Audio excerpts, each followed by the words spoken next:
Welcome to the Career Rockstars podcast.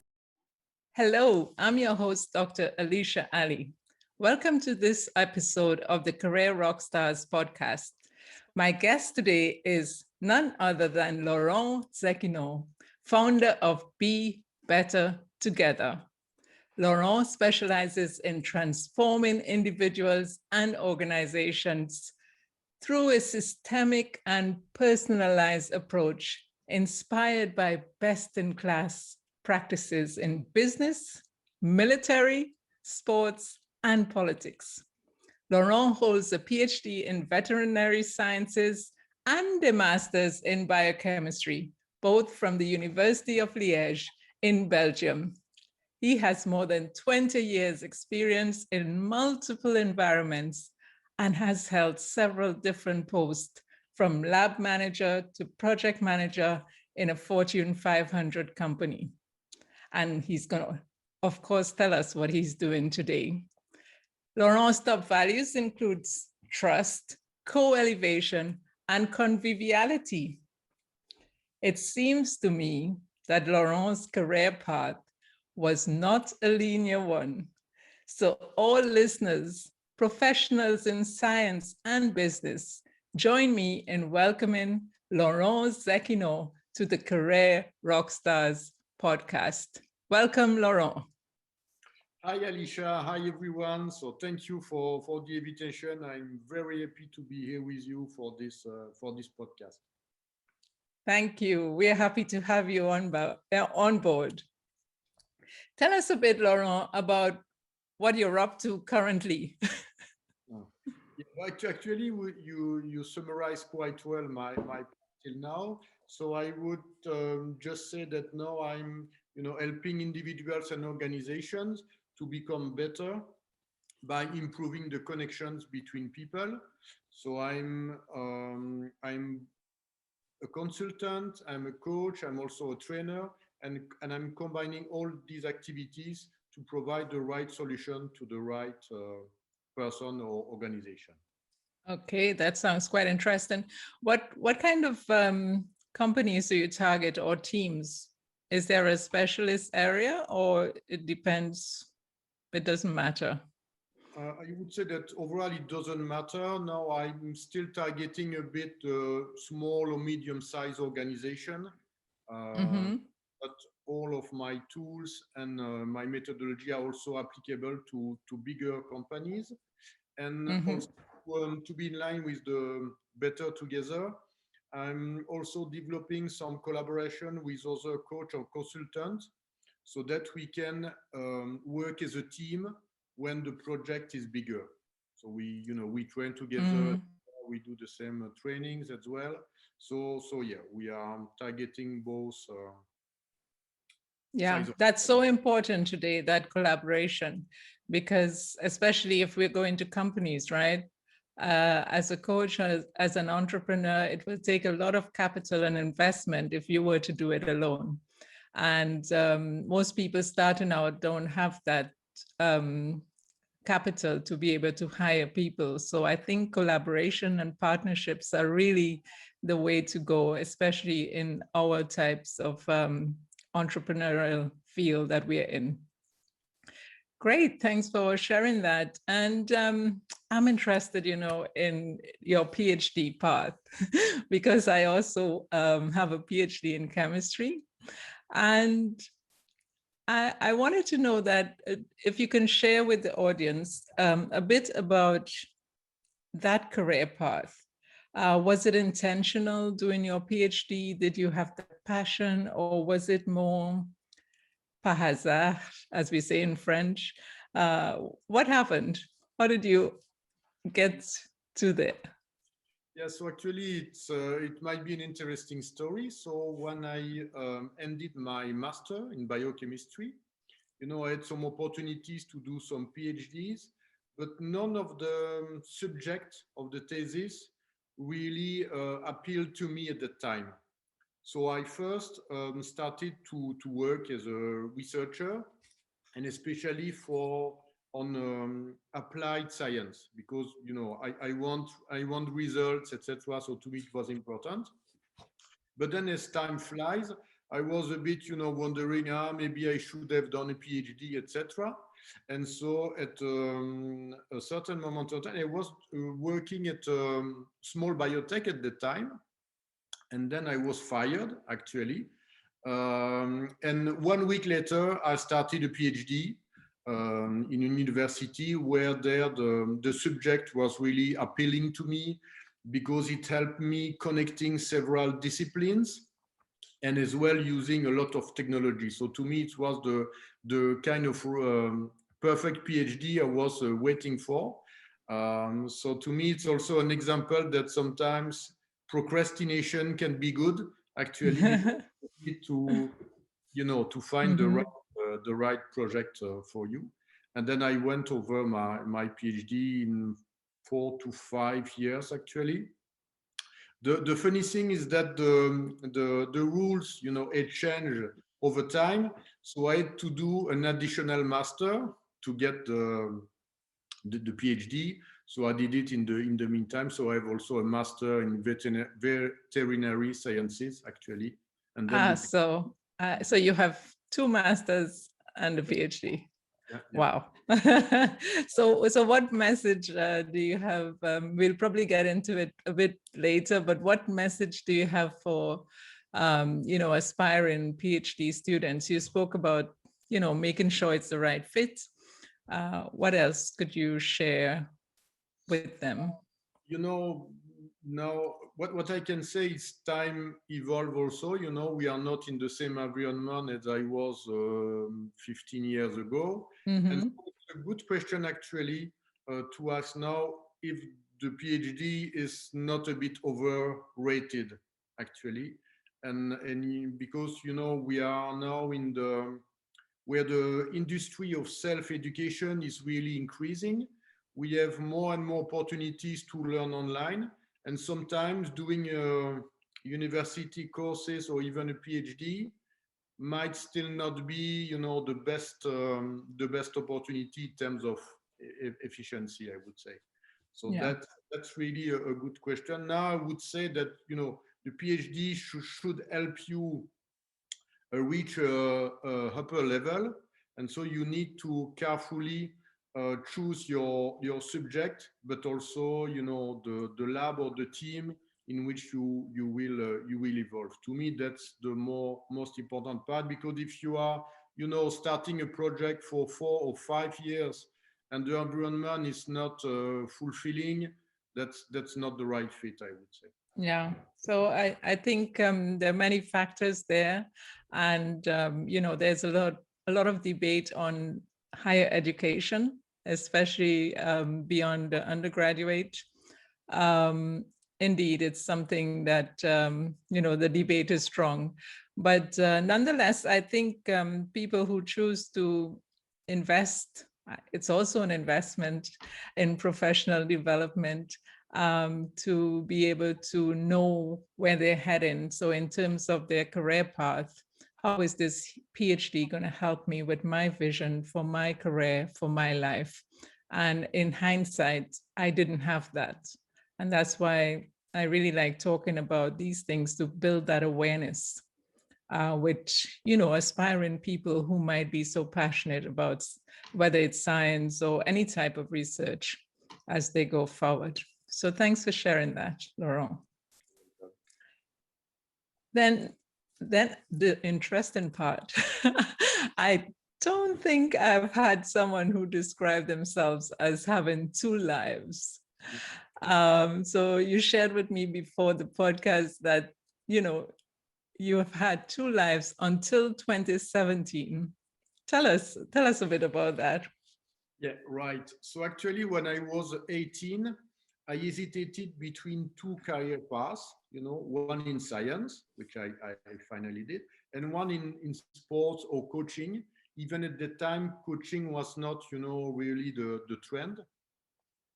And so to make a long story short, I choose science. So I started with biology, and then my master was in biochemistry, etc. And I did 20 years, of in research and development in several environments. So university, small Mm-hmm. biotech, big pharma, hospital, etc. And I was in the big pharma also. I evolved from a lab manager to managing strategic partnerships, because I love making this connection between organization and between teams, etc. So it was really, really exciting. And my other life, I would say, was still, dedicated to sport, to karate, and afterwards to personal development. And in 2017, I did not feel that good. I felt that my health was, going a bit down. I did not get the result I wanted in my training. I started to have joint pains, to feel tired, a bit of mental fog, etc. And on the other side, I wanted to start an entrepreneurship activity, I would say. And so I decided to start as a complementary activity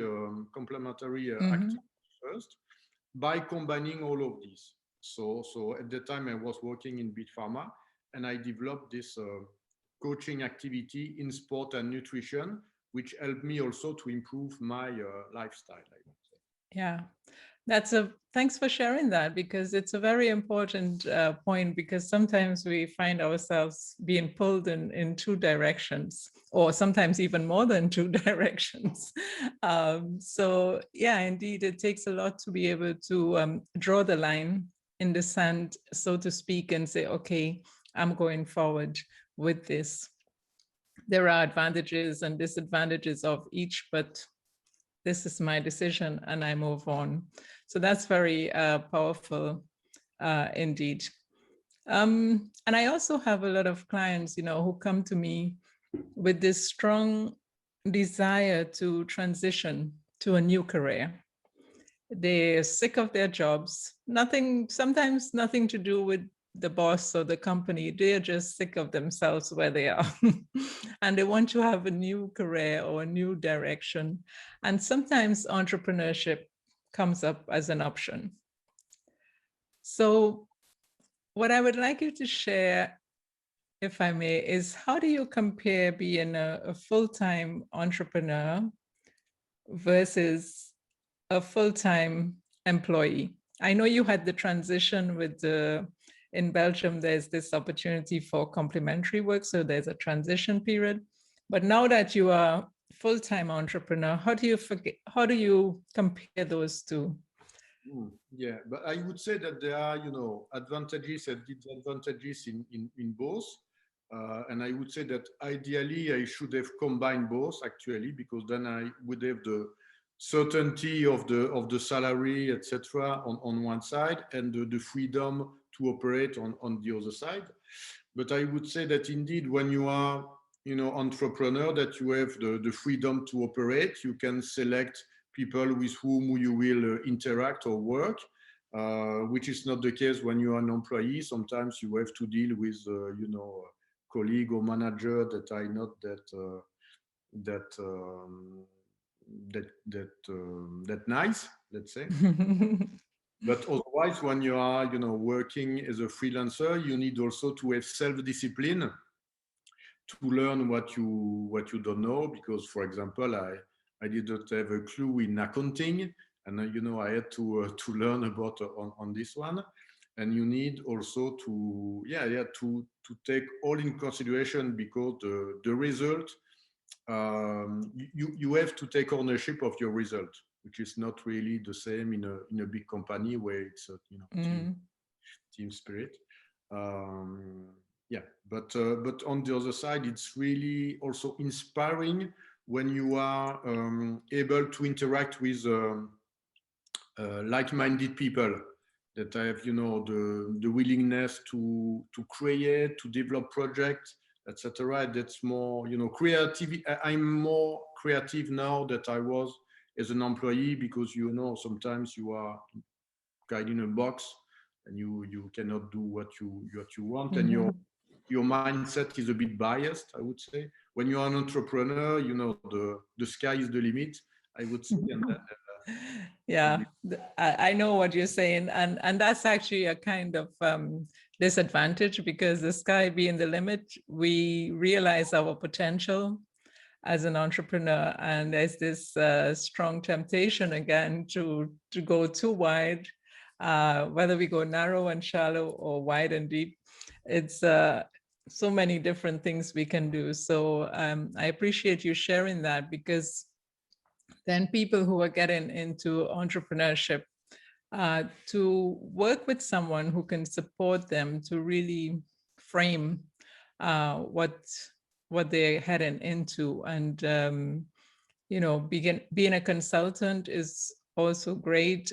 Being a coach is great, but know what you're getting into and speak to other coaches, or get yourself a coach who can help you in that transition. So thanks for sharing that. Changing gears a bit, I really admire how you quickly bounced back from a recent job loss. And I think our listeners would really appreciate hearing your story. So tell us a bit about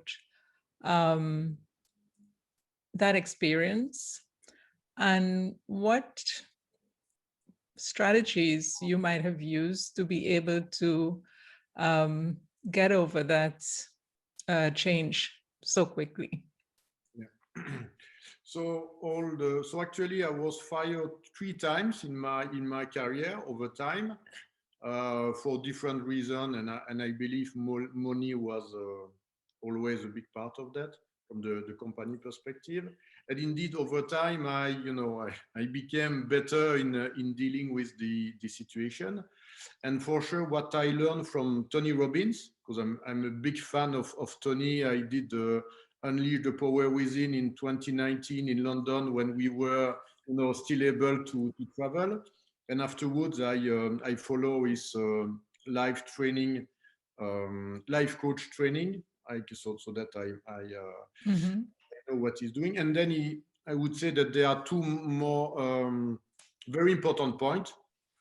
One is that you choose on what to focus. Do you focus on the problem, or do you focus on the solution? Okay. Do you focus on the past, or do you focus on your future? Because where focus go, energy flows, and that's that's true. And the second one would be, what meaning do you attach to the events? Is it do you see it as a failure, or do you see it as an opportunity to do something better? And as I told you, my first experience of being fired led me to my PhD. So I would say that it was, the meeting was successful. And my second one, when I was working in a big pharma, actually the situation was a bit different. So I was in difficult situation with my N+1 for more or less 1 year. So that, the pain was a bit strong. And finally, I got fired. And then I would say that today this gives me 2 driving forces. One is the pain. I would say that I do not want to live the same situation, and I want to be an actor of change to support other companies not to reproduce the same pattern. And otherwise, I have the driving force of pleasure, that is, okay, I want to help others to, go to work and being fulfilling, being happy, etc. So to me, that's the advantage that I got from this experience. But for sure, at some point, you need really to focus your perspective on building the better. And another lesson learned that I would say is that I should have started earlier to invest in myself, to learn, to follow courses, etc. Because when I started, it really changed my life. But if I would have started, 5 years, 10 or 15 years earlier, then, the result would be bigger. Because when I look now, backwards, I say, wow, what did I accomplish in 3 to 4 years? It's quite amazing from my perspective, I would say. Indeed.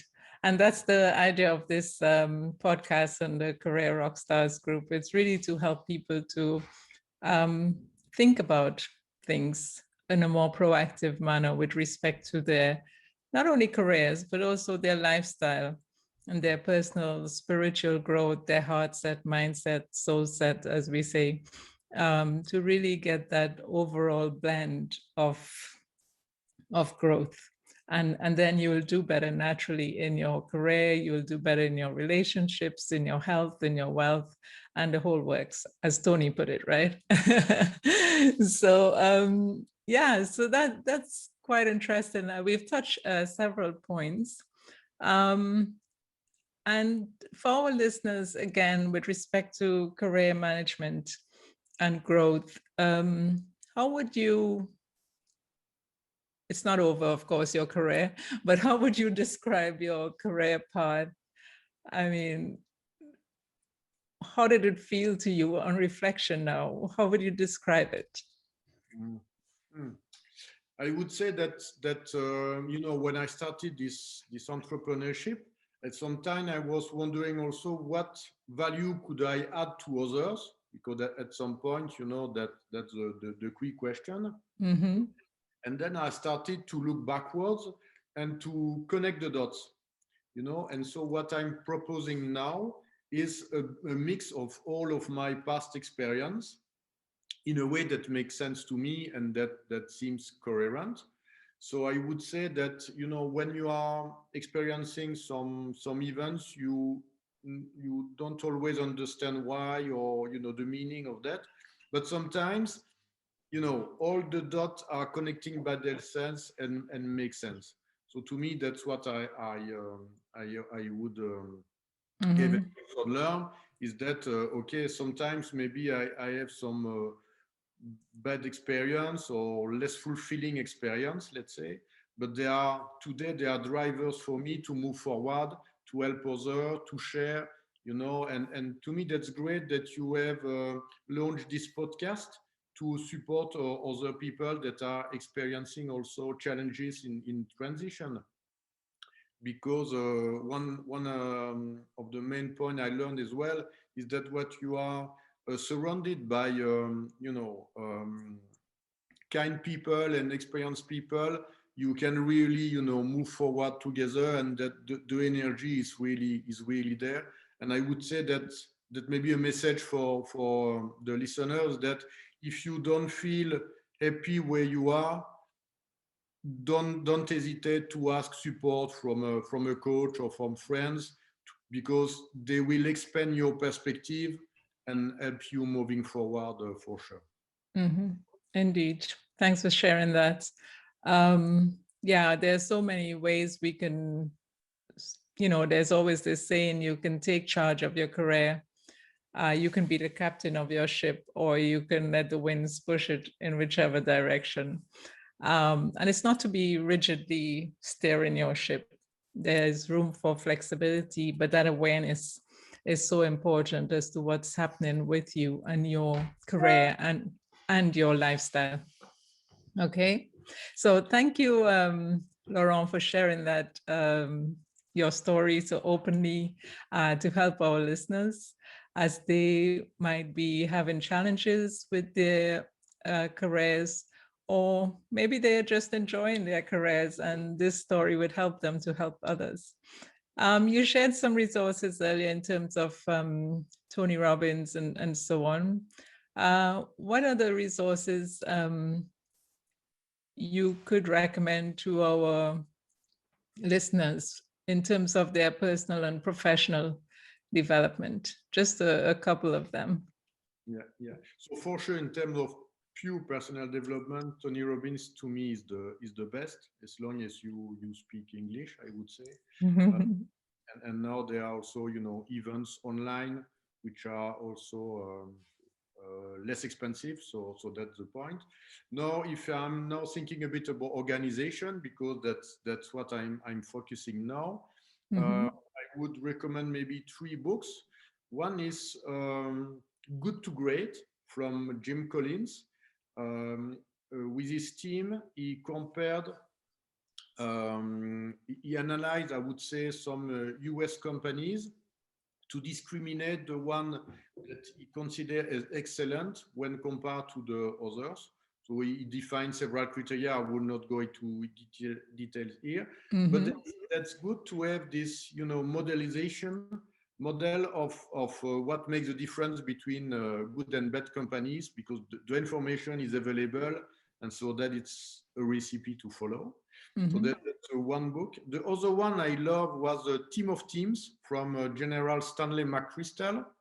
So actually, he shared his story when being in charge of the task force in Iraq, fighting against. Mm-hmm.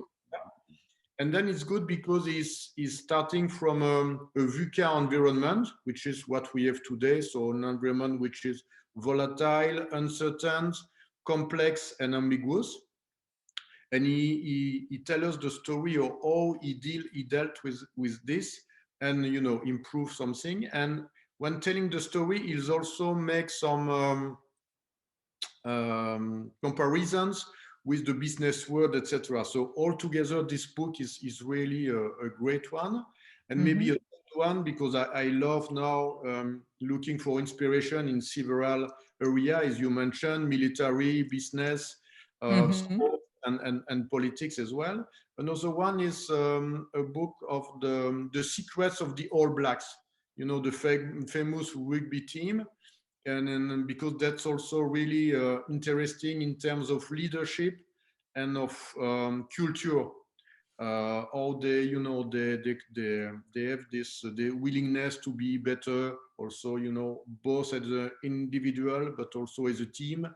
When reading these resources, you learn a lot, and for a small cost, I would say. Yeah, that's really strong recommendations. I would probably look into them because, we tend to focus business like only business, but we can learn so much about leadership and also business tactics and strategies from the military, as you say, or from the sports arena. And how they approach it's also a business, as we know. So yeah, those are powerful recommendations. We'll certainly put them in the link to the podcast. And yeah, you seem to also like Robert Dilts, but we probably would skip that. But I'm also a fan, especially his book on beliefs. Um, so thank you, Laurent, for sharing your strategies, your systems and stories, and how you have managed your career to date.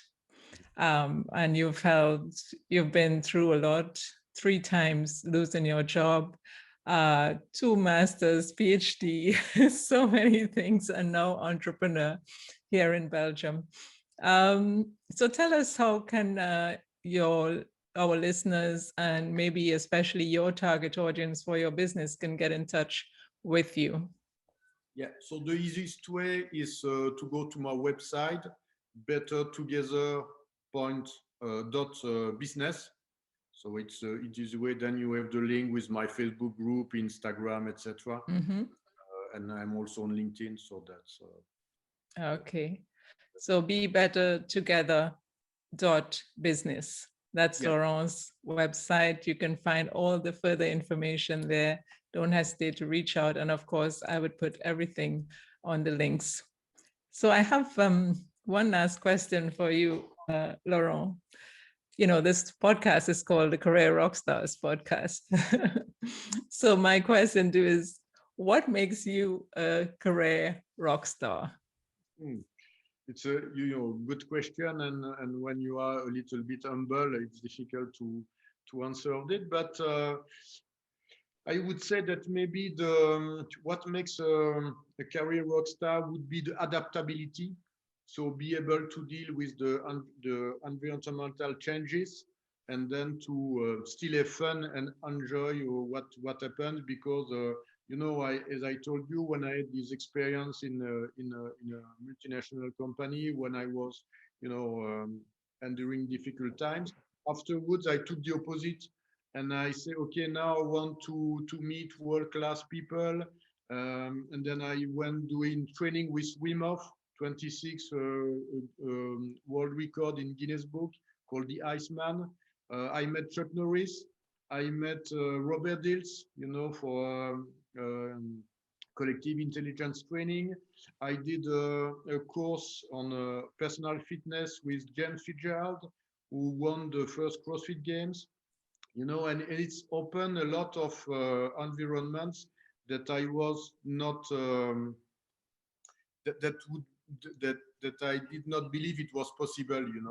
And so I started doing things that it was not really fixed.